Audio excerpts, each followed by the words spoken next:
All right. Good afternoon, rock and romance fans. I'm your cruise host, Jason, and welcome to another edition of All Access Pass. Today, I feel like a broken record because you're gonna hear me say this all week. I am joined on stage by absolute musical legends, musical gods. Do me a favor, welcome them to this stage. Let's hear it for Air Supply.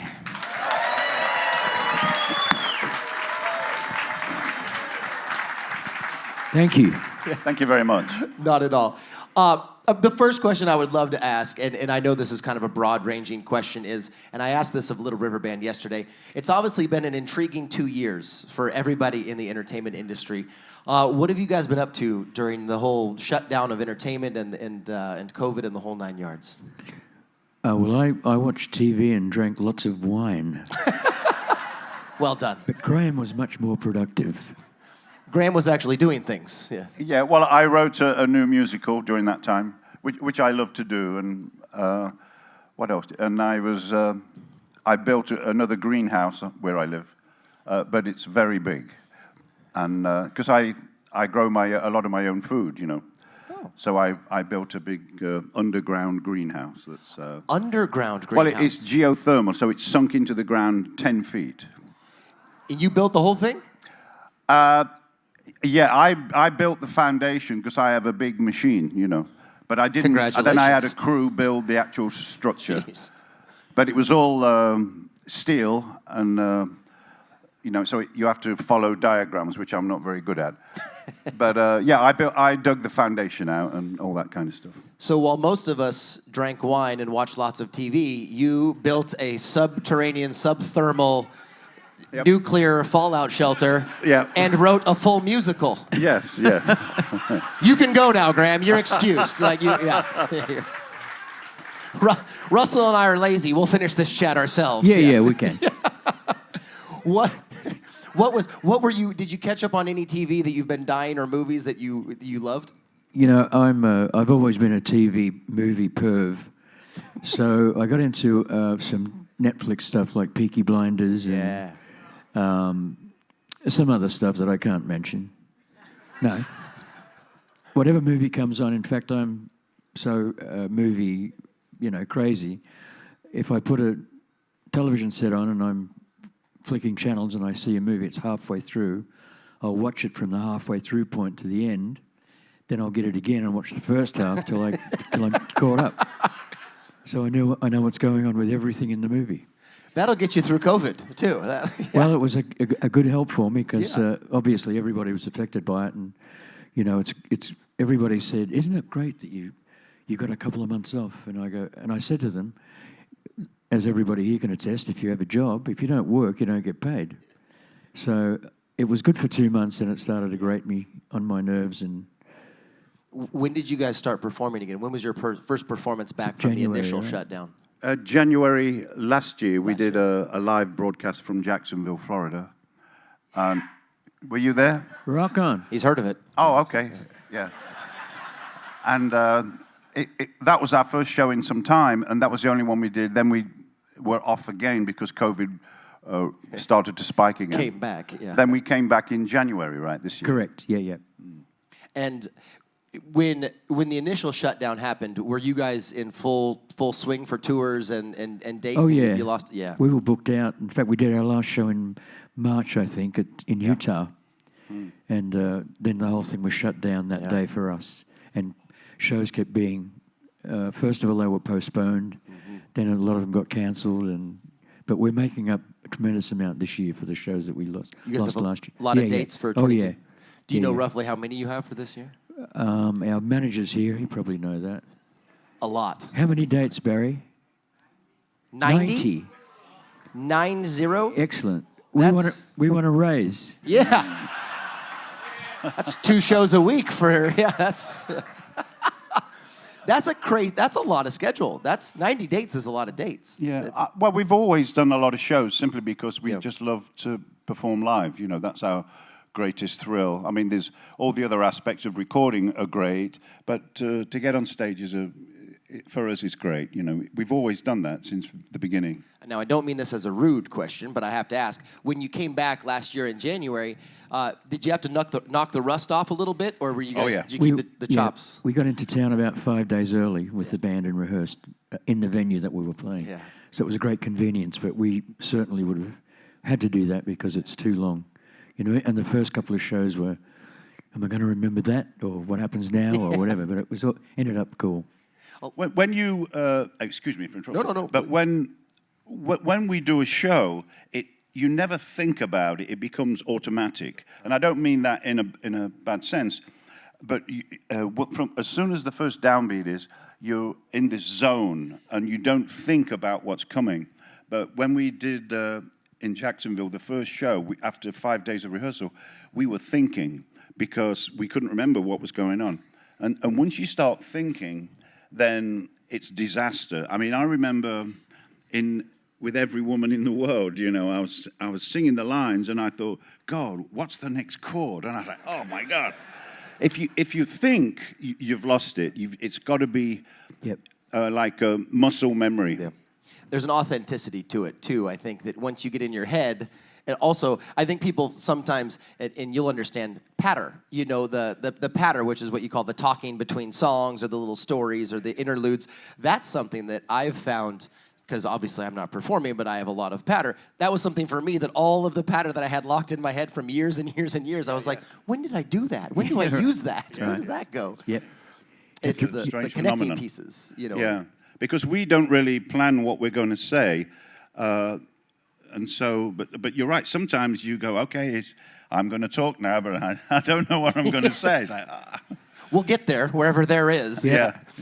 Now, one of the things I enjoy doing when we do these Q&As, and I mentioned to you backstage, is I like the audience to have a participation factor in our chats. So my lovely wife comes up and wanders around and offers people question cards, and they get a chance to ask you questions. I don't like to hand them a microphone because people say stupid things. So, as evidenced by the first 6 questions in this list. So, for instance, when people say things like, where is it? Where'd it go? Oh, if people say things like, gentlemen, who was the weirdest, craziest, funkiest groupie you ever had? You know, we just ignore those. Oh, no, I can answer it. Oh, you can? It was too long ago for me to remember.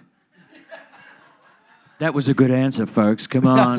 Yeah, that was. There was one, but I don't remember her. Yeah. That was Linda from Toronto. Thank you, Linda. We all know Linda, of course. Linda, you're now in my doghouse. There's a bunch of these that I'm not going to ask you, but there are a few really good ones here. Delia from Cincinnati. Hello, Delia. Aside from music, what other hobbies or interests do you gentlemen enjoy? Wine and television. Yeah, I was going to say, I think we established this. Wine and television. Would you like to contribute to that? Well, I'm a big gardener. I think everybody knows that. But I love gardening, you know, which is, you're not supposed to do stuff like that. If you're a musician, you're supposed to go out and get drunk all the time. Drink wine and watch TV. Right. Yeah, but I love gardening, and I grow a lot of flowers and veggies and stuff, you know, and that's what I love to do. But it's very relaxing for me, and where I live is I live in the middle of nowhere, you know, and there's not near anything, which is what I like. So we spend so much time in cities and with people and traveling and waiting at airports. When I go home, I want to be very relaxed and look at the stars and, you know, feel the wind in my hair. Sounds very idyllic, doesn't it? What got you, is that what pushed you into horticulture and having a green thumb, or have you always enjoyed it from? Well, it's kind of, you know, being English, most English people are very good gardeners. They have green thumbs. My father was a great gardener, and I learned it from him. But, you know, I kind of do my own thing. You just kind of drift into it. But, I mean, for me, there's nothing like getting your hands in the dirt and feeling it and growing something from a seed. And, you know, I actually go in my greenhouse and I talk to all the flowers and the... I talk to them all, you know. Doesn't everybody? Yes. Yeah, you do too. It's fun, isn't it? My favorite part of that is Russell is not surprised at all by that comment. He's like, yeah. There is a song, and it's called I Talk to the Trees, That's Why They Put Me Away. That's a good line for a song.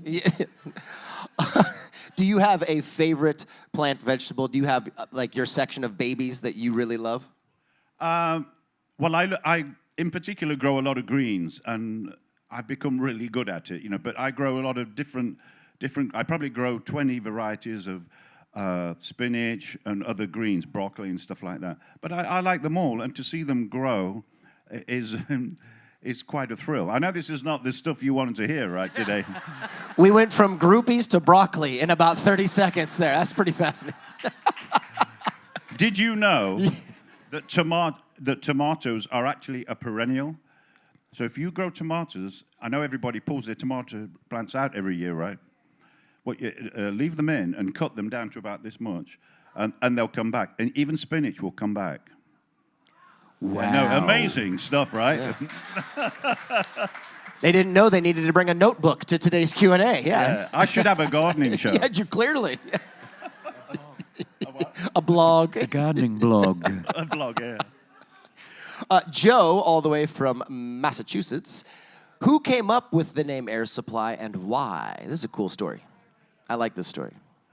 Well, we were in Jesus Christ Superstar, as you probably already know, and we made a record, our first single, and it was going to come out, but before it came out, we needed a name. We didn't have a name.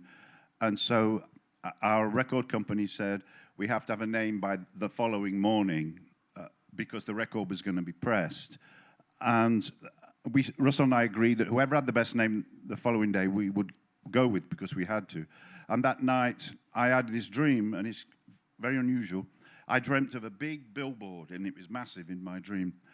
And it was totally white on the inside, and on the perimeter were flashing lights going off, like really fast, like strobes. And in the center of the billboard, it was two words in black, and it said, Air Supply. And I told Russ in the morning, and we weren't that crazy about it at first, were we? Well, it was just so different, We didn't know what it meant. Very different. But we didn't have anything else, so we went with it, Yeah. It was going to be that or the billboards. And that, folks, is how musical history is made. Yeah. That's Michelle, all the way from Minneapolis. What is the most memorable, positive fan encounter you guys have had? It wasn't necessarily an encounter, but when we released, we did a video in Hawaii in 1982 for HBO, and not long after that, we were on the road again in the US. This lady came to a show, and she's, was all, love your music, all the nice stuff.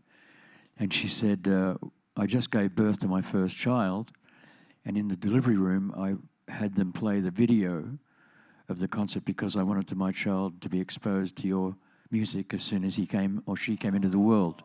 That was very touching. How precious is that? And they named her Russell. Yeah, that's yeah. Funnily enough, one of our promoters in the Philippines, they had a daughter and they named her Russell. Yeah, I was going to say, I'm sure it's not uncommon. You have a wonderful following, all over the world, but your following in Southeast Asia, when you get down into the Philippines and Indonesia, it's really, truly incredible. I say this because when you were performing on stage on a cruise ship, which I've now been with you a few times, the number of staff that come into the room while you guys are performing and surround the outside walls, they don't take your seats, that surround the outside walls with their cameras. And I actually asked some of my friends at one point that to work on board the ship that we get to know, and I said, I know you love all the bands, but why does everyone crowd in, for Air Supply? And they said flat out that karaoke is so big, a lot of them learn English to your songs. Correct. In karaoke. Yep. That's pretty cool. When we checked in here the other day, and we knew there would be Filipino staff on the ship. But when I checked into the cabin, one of them was there with the card, and he went into the room, and so yeah. Then suddenly I turn around, and there's three of them there, and they're standing next to the bed, and they're singing "All Out of Love." And I'm just going, okay. I mean, it was really cool. It's either very cool or terrifying, depending on, yeah. Well, it's nice to hear that, it really is. But the thing with us and our affair with Asia in particular is in our early career, because of our management, Barry, we went into Asia when nobody else wanted to go there. We were the first band to tour China, Vietnam, Korea, all these kind of funky places. And I'm talking in the early 80s, when we went first time to Korea, it was like a war zone, and it was bizarre, but we wanted to go there. And so consequently, they've never forgotten that. And they've become fans, and they're kind of lifelong fans. The Asian community are very loyal to people like us, to bands and stuff. In fact, we had a record company in Asia that produced our stuff or distributed our stuff. And there was a guy there, his name was Clive Gardner. You don't know him. He wasn't a gardener, actually. His name was Gardner. And he said to our record company in the US, you guys should do a karaoke record. And the US said, that's only what drunk people do on Saturday night. It's not going to happen. So we recorded a live album, and they took the vocals off the recording so people in Asia could sing along with our band. And it sold 5 million copies in Asia. It's only something drunk people do, though. Yeah, so, right, yeah. And it's part of the culture in Asia. Business deals are done with it and all kinds of other stuff. But it was a great move on their behalf. It's pretty cool to see. It's pretty cool to watch that many crew members come rushing out to see you guys in the theater. Yep. It's very cool. Sue comes from Fort Lauderdale. This is a multi-part question. Okay, Sue's getting frisky. How do you choose the venues that you guys play in? It's really, really nice to have you in such an intimate setting. Well, it really is by invitation. Apart from the cruise here, which this is our second time, we get a lot of fans coming to our shows. A lot of them fly from Europe to see us because we don't tour there very often. And they always say, why don't you come to our country? And we always say, we have to be invited, It's just simple as that. If you know anybody that knows somebody else, to get in touch with our manager and our agent, it can happen like that. But it really boils down to that, Plus, you have to have a market where obviously you're going to sell some tickets to entertain people, and hopefully lots of them. But it's not, and we get not a lot of flack, but people always say, you never play here, you never play there. And I always respond, we have to be invited. It's not as simple as us saying, we're going to play here today and there next week. It's not that easy, certainly. I remember when we in 1986. I have a really good memory. I think it's all the all the greens, yeah. But in 1986, we were in Chile, in South America, and that very thing happened. Somebody came up to us in the corridor at the hotel, and he was Mexican, and he said, "Why don't you ever come to Mexico?" And I said, "Nobody's ever asked us, So apparently they got in touch with our management, and we did a 35-city tour of just Mexico. And most people don't realize that there are 35 cities in Mexico. But but there's many cities. But we had such a great time, and now we have a great relationship with Mexico because of that, and we go there quite often, Is there any place you have not been or have not been in ages that you want to go back to? Well, we want to play in Russia, certainly. That's a dream of mine. And we like to do extensive work in Europe. We have never been to any Scandinavian countries. Spain, we'd love to go to. There's a bunch of places that we haven't been that we'd like to. And where, I think this question is probably somewhat of an obvious answer. Where have you received the most insane response from the crowds? I would assume it's the Asian countries, but... Well, we played Cuba in 95, was it? Or 2005? 2005, yeah. Yeah, I don't remember anything. I was going to say, that's a 10-year gap there, sir. 2005, and obviously you don't know what to expect when you're going somewhere you've never played before. And it was just on the verge of a hurricane. Graham has another story after this, my story, which is great. And we got there, we were there a couple of days. We went to one of the universities, and some of the music students played for us, and we did a couple of songs for them. And the night of the concert, this hurricane was coming in really fiercely, and they had a kind of a tunnel built from backstage to get on stage, and we walked on. When they introduced us, it sounded like a lot of people. We walked on stage, and they counted 175,000 people. Small get together, yeah. And all you could see to the horizon was people. And I don't think we went on until like 1 o'clock in the morning, and they stayed and sang everything, and it was such a touching moment for us. And afterwards... Well, Hurricane Dennis was coming in. In fact, when we went on, the winds were like 70 miles an hour on stage, and we were, you couldn't even stand up straight. You had to lean over just to stand up. And when we got back to the hotel, we were at the Hotel Nacional in Havana, and it's one of the very few stone buildings, a lot of wooden buildings in Cuba. This one, so consequently, everybody in the surrounding areas were at the hotel.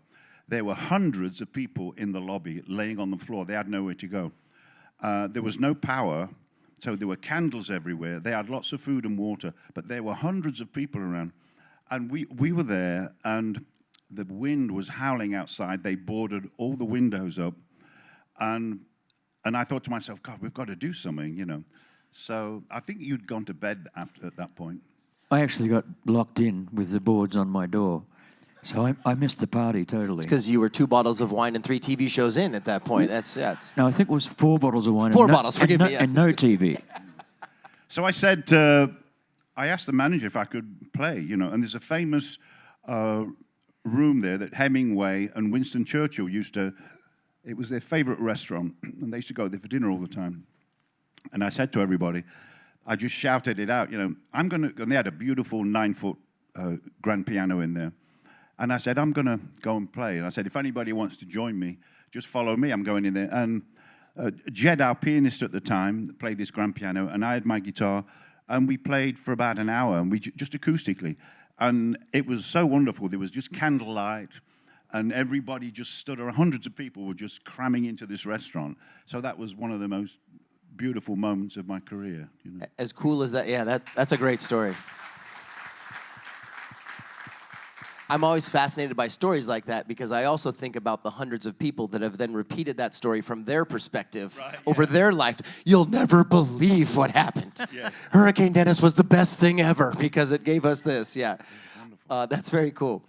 Becky from Louisville has a great question. Tell us a funny or weird story about each other, something that your partner in crime would possibly never tell us. Well, no, Look at Russell on the microphone. No, Let me start. This is funny. Graham doesn't hear that well if he doesn't have his hearing aids in. I can say that, right? I got them in, but they're buzzing. Yeah. I wear one too, actually, so that's how old we are. And we were in Las Vegas. I'm going to use not too bad of a word. We're all adults here. We're sitting in the backstage, and our drummer, Mike Zerby, was talking to us, and he said, my wife went to see Carrot Top last night. You know who he is, right? Went to see Carrot Top last night, and he was so funny, she nearly pissed her pants. Graham says, Carrot Top's in Peter Pan? No, the Pirates of Penzance. Yeah. That was before I got my hearing aids, I think. Yeah, it was clearly. Yeah. But actually, I'm not weird about people knowing I wear hearing aids, but it's not because I have a loud amplifier. Actually, my amplifier now is digital, but it's genetic in my family. My mother, grandmother, and both my sisters have a hearing loss, But mine's not that bad, Is it? What was the question? Yeah. It's your turn. Graham, it's your turn. Anything you'd like to tell us about Russell that maybe Russell wouldn't share on his own? Oh, let me think about that. I can come back. Come back to that. Yeah, we'll come back gonna around. Think about it, yeah. Becky also wants to add that she would probably melt if she got to come up and say hi and take a picture. Becky, hang tight. At the end, we'll talk. Take care of you, babe. Let's see. Bradley comes to us Bradley comes to us from West Palm Beach, and how did the lyrics? How did the air and lyrics of Believe in the Supernatural come to you. It is a, all capitals, fantastic song. Oh, cool. That was on the, was that on the Life Support album? Yeah, I think so. Yeah. Well, before we got kind of famous, before 1980, I was an avid reader and I was very into psychic phenomena and spirituality and related subjects. In fact, I was like crazy for it. And that was one of the songs from that era. You know, I was into the supernatural and all that stuff, and I just thought it would be fun to write a song about that. But I actually love that song too. In fact, I love that record. It's a great record, and it was all recorded live too, which people don't do anymore, you know. But thank you for listening to that track. Where is Bradley? Where is oh, back there? Thank you for the cool. question. Thank you for the question, Bradley. Thank you. Aaron, It's odd. It's a little odd, isn't it? Yeah. Yeah, I love it too. at least that guy likes it too. Yeah, that's good. Aaron from Maryland. Ooh, this is a good question. I feel like Aaron is taking a shot at me with this. Okay, Aaron. Okay, Aaron from Maryland, wherever you're hiding back. Oh, Aaron from Maryland. Is there a question you've always wanted a reporter or host to ask that they haven't? I honestly can't think of one. We get asked, you know. In fact, we did a Good Morning show in India for the first time in Bombay. Hang on. This is my story that I would have told him, but he's going to tell it. Yeah. No, you go ahead. So typically when you do TV shows and they interview you, you don't really meet the person before they come and they sit down at the last minute and they put microphones on you, and this lady sat down, you know, where that wedge is there. And the music starts, and she says, good morning, welcome Bombay to the show. We've got a fantastic show today. Our first guests are Graham Russell and Russell Hitchcock from Air Supply. You know, thank you, great to be here with you. She says, let me start by asking, have you two ever been lovers? And I didn't know what to say. I was like, what? Did I hit, you know? And I think he shot her down pretty quickly. Yeah, I usually do. Well, we were being interviewed in early 80s by Dick Cavett, who's a famous interviewer. Is he still alive? I don't know. I honestly don't know. I mean, I'm very familiar with Dick Cavett. Google. He's not. He's no longer with us. He's close, yeah, right. Yeah. But sometimes for successful people, and we were, in the early 80s, we were up there. I think they try, from the very first, these interviews, they try to get a grip on everything and try and steal the scene. And the first thing he said to us, I got really annoyed about, he said, how come there are no black people in your group? And I thought that was really tacky, you know what I mean? And so we got out of that one. But the story I remember, which is funny, and this was in India too, and some of the language may be a bit dodgy, and as you know, we never swear on stage or do anything like that. We're kind of, Peachy keen. Yeah, we never do. In fact, we very rarely swear in real life, you know. I mean, what for? No point. But we were in an interview with that guy in India, remember? Yes, I don't remember his name. No, I don't either. But, you know, we sat down, and he said, do you know much about India? And I said, well, a little bit, you know. And he was talking about the shape of India. And he was remember that? And he was looking...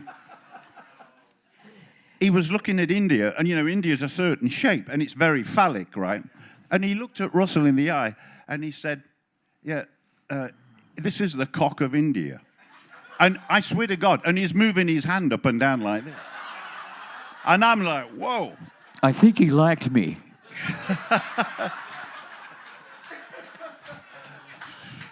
I mean, that's awful. So we cut that one down pretty fast. Woo. Well, getting right back on track. Yeah, moving right along. Debbie from Chicago would like to know, have you two ever been lovers? Touche.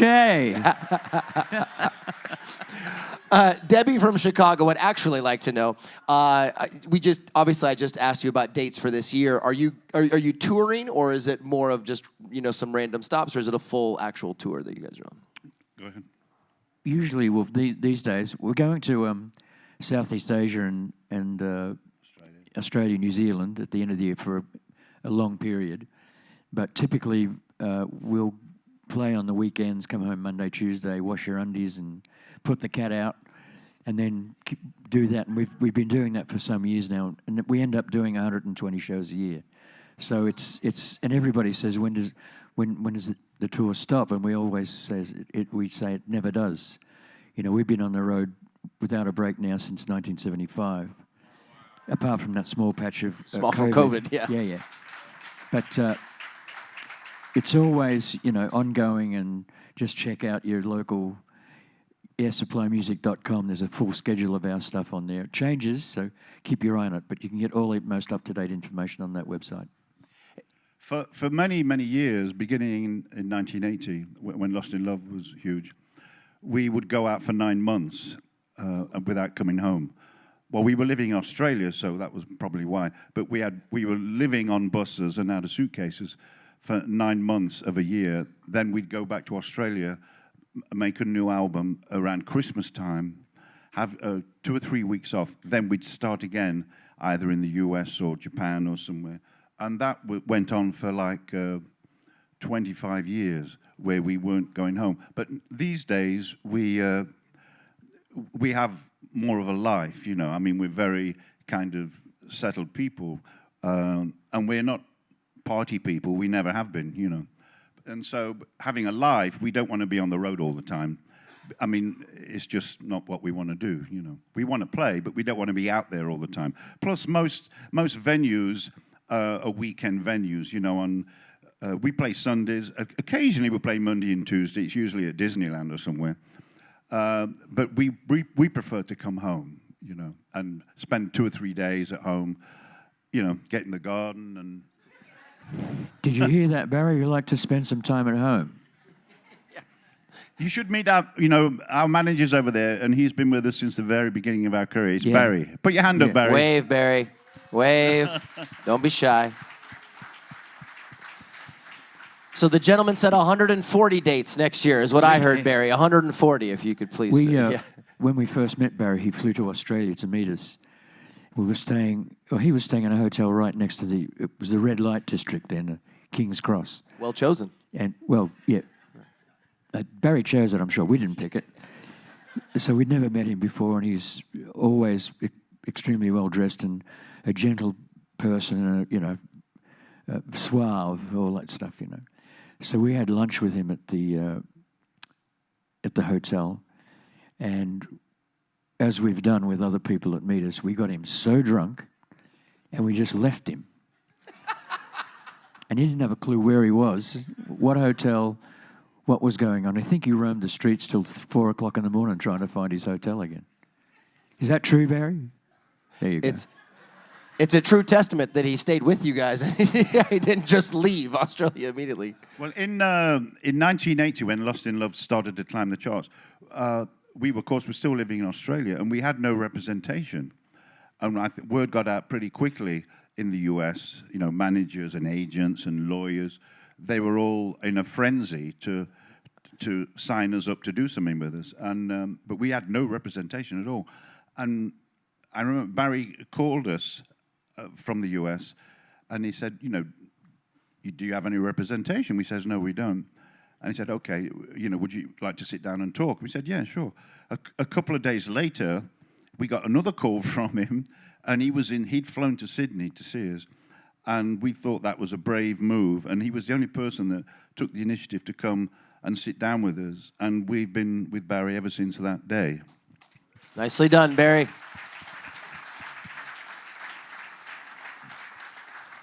I can see that Barry is delicately trying to avoid the spotlight that you're both throwing on him at this point. He's Loretta, who comes all the way from Youngstown, New York. Are any of your children or grandchildren successful in or interested in music?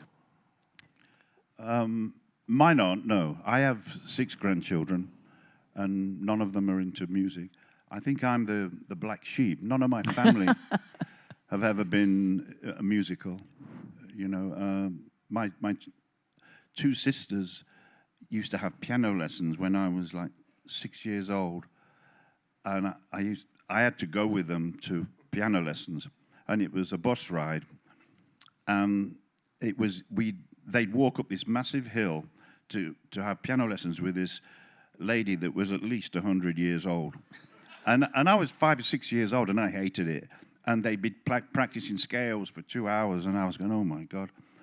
And that was the only musical knowledge I was exposed to at that point. So I'm the only one, but none of my descendants are into it. What about you? Before you answer, Graham, if I could ask you, what are you a grandpa, a granddad, a pop? What do the kids call you?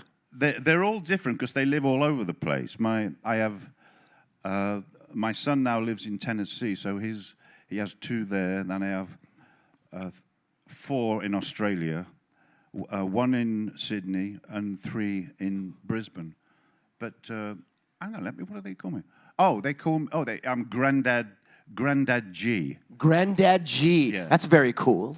Granddad G. I like that. Yeah. Russell, what about you? I have 2 kids, a son in Australia, and I have a daughter in California. She actually has a great voice. I did a solo thing when we had some time off many years ago. It's called Take Time. Look it up. It's really good. And she did a duet with me. And she said, always, I want to come on the road with you, and I want to be a singer, and I want to be famous, yada, yada. And I said, well, come on the road for a weekend and see, what you think. And fortunately, it was on a bus. And we played a show. I think we left at 1 o'clock in the morning, got to the next town, midday or something, got ready for the show, did that show, got on a bus again, went to the next place, and on Monday she said, I can't do this. I'm out. Was that a sad moment for you or a No, it was great. moment? It was great. And, the thing is, of course, we've been doing it for so long, but, we have a routine for everything. The day of the show, we do the same things pretty much. We have a ritual before the show that we do. We don't sacrifice anything.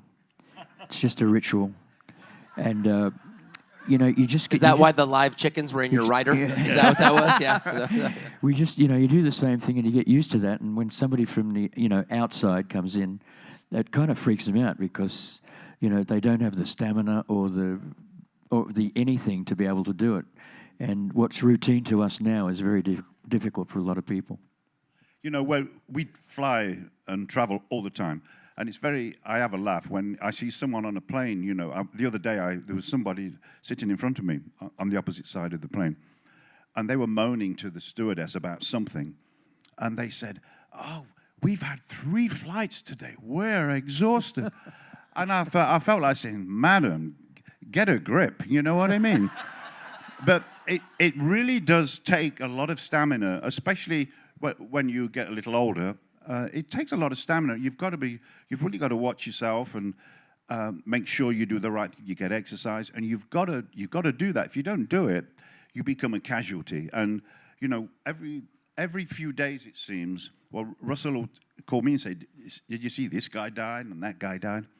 And it happens, So people of our age are in that at-risk target zone. You know what I mean? So, and, I know Russell's the same. I want to be playing in my 90s, That was going to be my next question, actually. Yeah. It ultimately is, you're obviously not looking at retirement at this point. If you want to play into your 90s, that's a fair bit yet.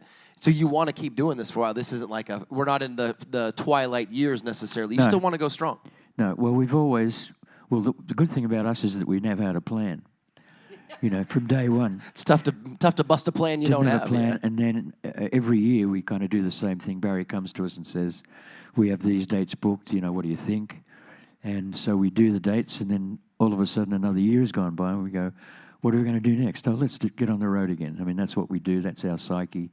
That's what we live for. And I think I've seen in real life a lot of people that have worked at something for a lot of years, and they stop doing it. A lot of them deteriorate pretty quickly. Yeah. So this keeps you young and whatever we are. Vibrant. Vibrant. Yes. But there are also in rock and roll, the industry in which we practice, the age thing has never been fully exposed yet, if you'll pardon the word. I mean, look at Paul McCartney's 80 next year. Mick Jagger is, I think, 78, 79. So we don't know how far people can go. Tony Bennett just retired, but he's in his 90s. And a great artist was a favorite of mine. His name I can't forget. I can't remember, of course. Who's the French guy? Charles Aznavour. I love Charles Aznavour. In fact, the song he wrote, which is called She, I know you know that song, right? It's one of my favorite songs ever.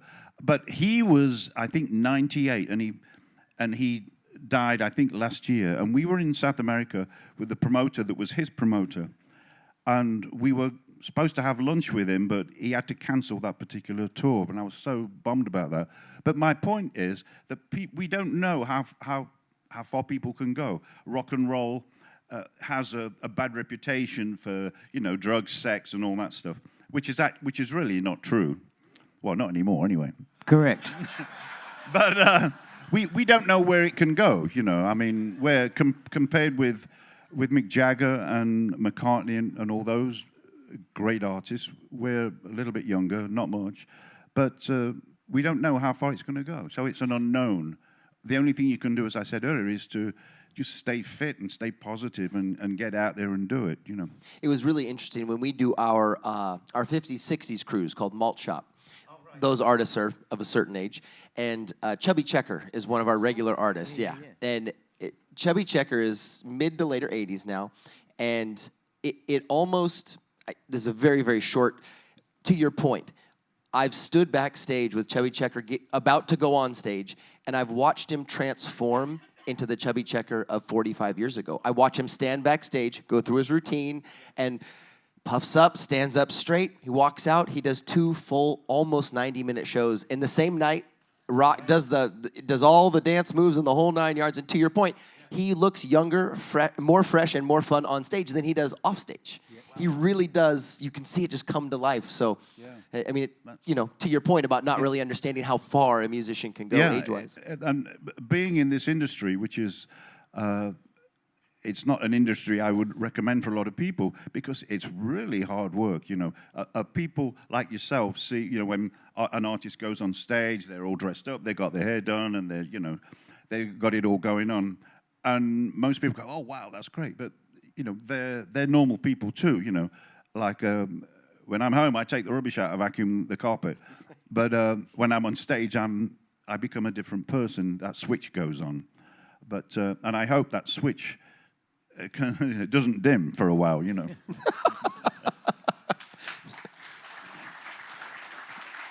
Now, half of this audience and half of the folks watching on TV right now got to see you last night, and the other half get to see you tonight. And I like to ask this of every artist as our last question. What does it mean to be on the Rock and Romance Cruise with your fellow artists and these fans that are so dedicated to you in this genre of music? What's it feel like to be out here? Well, I'm going to say it's awesome because it is. I think it's the only place where everything is so confined, and we talk to so many fans in 3 days. You can't do it anywhere else, and it's always amazing to me that people always come up and say, we love the music. We've been listening to you for years and years. Our kids listen to your music. Can you take a picture? Can I get this signed? And there's not that intimacy in any other venue except this one.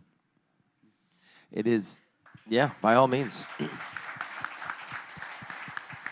Gentlemen, I know you have a show tonight, obviously, to get to, and I know you agreed to stay around and say hello to a few people, so we're going to wrap this up. I know I speak on behalf of this crowd in this room and everyone watching on TV when I say thank you so very much for not only being here, but being on the cruise with us. We really appreciate it. My friends, put your hands together. Rock royalty, give it up for Graham and Russell Air Supply.